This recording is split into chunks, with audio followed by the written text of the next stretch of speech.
చెట్టు దగ్గర వచ్చారు. ప్రత్యేక దర్శనం, సర్వ దర్శనం. టోకెన్ లేని బస్సులు అంటే ఇటు పోవాలి పొలక్కన.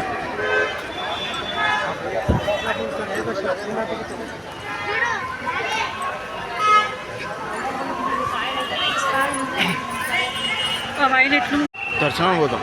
దర్శనానికేనా? ఏ దర్శనం? ఫ్రీ దర్శనం, టికెట్ దర్శనం? ఫ్రీ దర్శనం.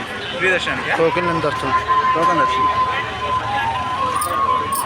ఈ ఏరియా అంతా చెత్త దగ్గర అవుతుంది. ఇక్కడి నుంచి ఫ్రీ బస్సెస్ ఉంటాయి.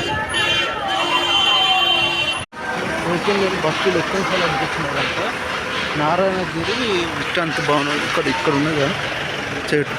ఈ నుంచి దాదాపు ఒక 3 కిలోమీటరు కాలినడకనే ఉంటుంది. మళ్ళీ చూడాలి చెప్తుంటారు. ఈ నుంచి టోకెన్ లేని బస్సులకు